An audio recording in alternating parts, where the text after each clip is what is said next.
Good morning student. आज हम BEd second year में पेडागोजी और ज्योग्राफी के अंतर्गत आज का हमारा टॉपिक है भूगोल प्रयोगशाला की आवश्यकता। हम इसमें देखेंगे कि भूगोल के अंतर्गत प्रयोगशाला की क्या आवश्यकता होती है। सबसे पहले हम देखते हैं कि भूगोल विषय में भी अन्य विषयों की तरह प्रायोगिक कार्य करना होता है, क्योंकि हमने देखा है कि विद्यालय में अगर साइंस जो लैब होती है उसी प्रकार भूगोल की भी लैब होती है, क्योंकि उसमें भी प्रयोग करना बहुत ही जरूरी होता है। क्योंकि अगर हम प्रयोग से द्वारा छात्रों को नहीं समझाएंगे तो छात्र को वो चीज समझ में नहीं आएगी। इसके साथ साथ अगर हम देखते हैं कि एक दिन के स्तर विशेष के लिए निर्धारित विषयों का कालांश लगाया हुआ होता है। विद्यालय में हमने देखा है कि एक के बाद एक शिक्षक दूसरी क्लास में जाते रहते हैं, जिसके लिए हमने देखा है कि भूगोल की जो कक्षाएं होती है वो कम टाइम पे लगाई जाती है, जिसके अंतर्गत भी एक जो अध्यापक होता है वह सिर्फ थ्योरिकल कार्य करवाता है, प्रैक्टिकल कार्य करवाएगा उन्हें टाइम नहीं मिलता है। जिसके अंतर्गत हम देखते हैं कि अगर मान लीजिए कि अगर एक अध्यापक को भूगोल पढ़ाने दूसरी क्लास में जाना है और वहां पर उपलब्ध सामग्री नहीं है तो उसे बहुत परेशानी का सामना करना पड़ता है, जिसके लिए एक विद्यालय में एक कक्षा इस प्रकार बना देनी चाहिए जहां पर हम विभिन्न मानचित्र मॉडल को ले जाकर छात्रों के समक्ष प्रस्तुत करके शिक्षण कार्य करवा सके। अगर एक अध्यापक द्वारा इस सब चीज को लाने ले जाने का कार्य करता है एक अध्यापक, तो काफी समय नष्ट हो जाता है, आधा कालांश उसी में निकल जाता है। फिर अगर हम नेक्स्ट देखते हैं तो भूगोल के जो यंत्र मॉडल आते होते हैं वे क्या होते हैं, महंगे होते हैं, और बार बार अगर हम उसे इधर उधर ले जाते हैं तो उससे टूटने की संभावना भी बहुत अधिक हो जाती है। फिर अगर हम नेक्स्ट देखते हैं तो कुछ यंत्र इस प्रकार के होते हैं जिनके लिए विशेष स्थान की आवश्यकता पड़ती है, क्योंकि हमने देखा है कि अगर हमें छात्रों को स्लाइड प्रोजेक्टर के माध्यम से पढ़ाना है तो कक्षा में अंधकार की आवश्यकता होगी। ऐसा कक्षा का प्रबंध किया जाए कि हम छात्रों को वहां पर अंधेरे करके भी अंधकार करके भी शिक्षण कार्य करवा सकें। फिर नेक्स्ट है, कई बार अध्यापक को लगातार कालांश लेने पड़ते हैं, तो ये भी एक विशेष प्रकार की अध्यापक के सामने परेशानियां होती है, क्योंकि कई शिक्षक है जो आते नहीं है तो उन्हें निरंतर कालांश लेने पड़ते हैं। कालांश लेने के दौरान अगर मान लीजिए उस अध्यापक का कालांश उसने किसी और का कालांश ले लिया है और उसका भूगोल का कालांश आ गया है, तो उसे मान लीजिए आज मॉडल से पढ़ाना है तो उसको अगर वो लेने जाएगा, लेकर आएगा, बच्चों के सामने बताएगा, तो क्या होगा, उसका समय आधा नष्ट होने लग जाता है, जिससे नियत पाठ्यक्रम पूर्ण नहीं हो पाता है। अगर मान लीजिए कि वह कक्षा में लेकर आ रहा है, सामने बच्चों के सामने सामग्री रखा है, तो बच्चे क्या करते हैं, उस सामग्री को देखने लग जाते हैं, तो आधा समय वहां नष्ट हो गया। और अगर हमें टॉपिक अकॉर्डिंग 3-4 सामान हम लेके चले गए तो बच्चों का ध्यान पूर्णतः उस पर रहता है, ना कि वह पढ़ाई में ध्यान देते हैं, तो पूरी कक्षा हमारे संग्रहालय की तरह दिखने लग जाती है। फिर नेक्स्ट पॉइंट है कि अगर इसके जो भूगोल के शिक्षार्थी होते हैं उसे मिट्टी है, नमूने हैं, चट्टान आदि के नमूने एकत्रित करने होते हैं, मॉडल का निर्माण करना होता है, उसको सूखने के लिए स्थान चाहिए होता है, तो इसके लिए प्रयोगशाला की विशेष आवश्यकता होती है। फिर अगर हम नेक्स्ट देखते हैं तो भूगोल शिक्षण के लिए अनुकूल वातावरण का होना भी बहुत आवश्यक होता है।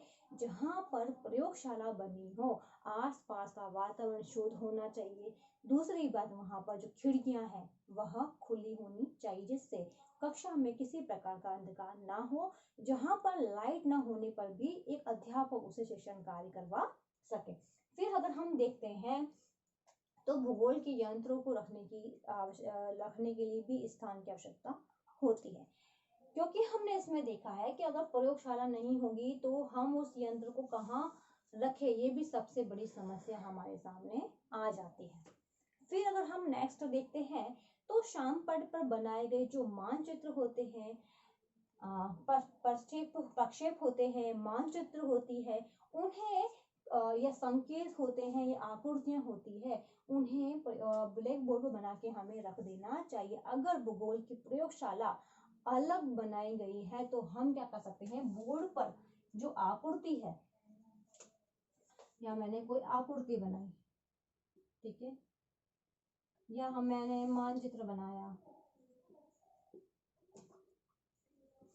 ठीक है, या कोई संकेत बताया,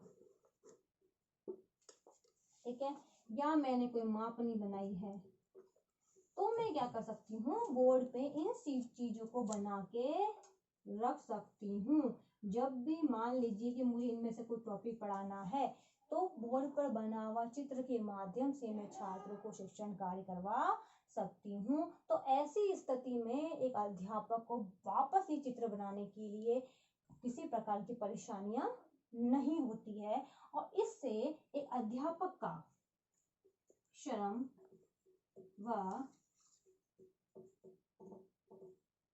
समय की भी बचत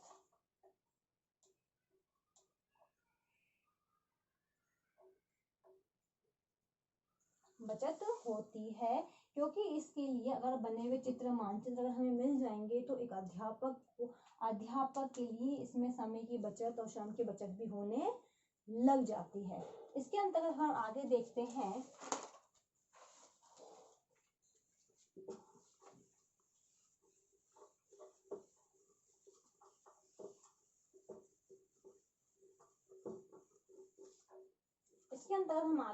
हैं कि हमने देखा है माध्यमिक एवं उच्च माध्यमिक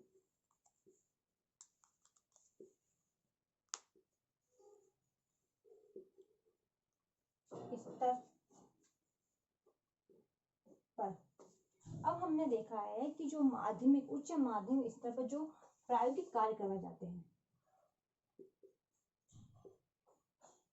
प्रायोगिक कार्य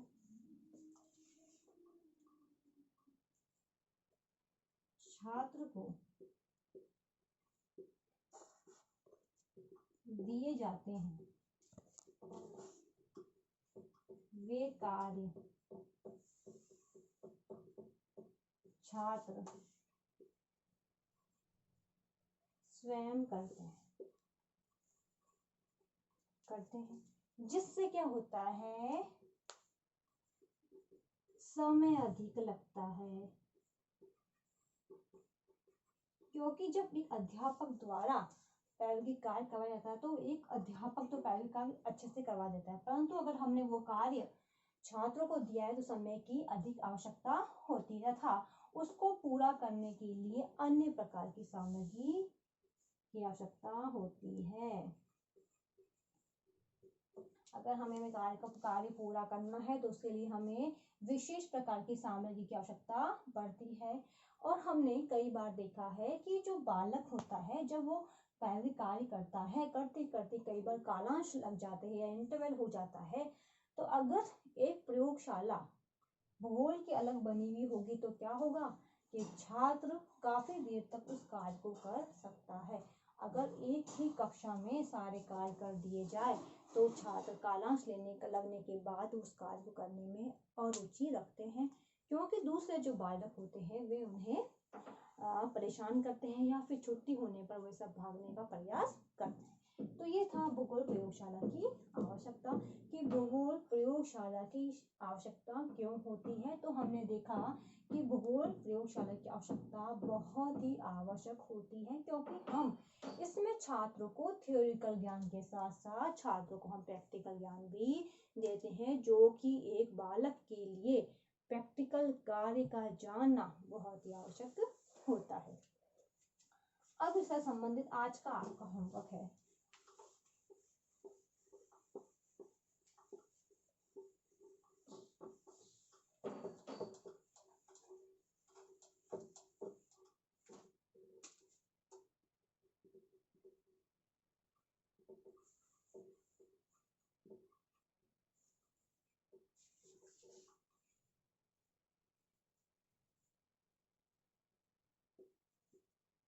भूगोल में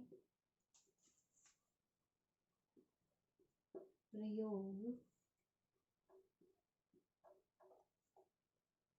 प्रयोगशाला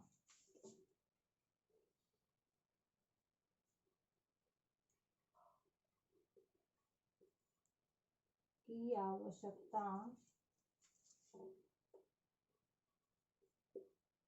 क्यों होती है?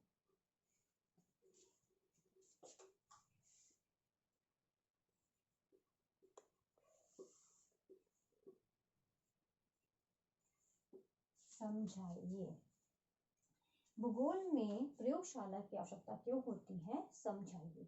ये क्वेश्चन आपको आपकी नोटबुक में उतारना है।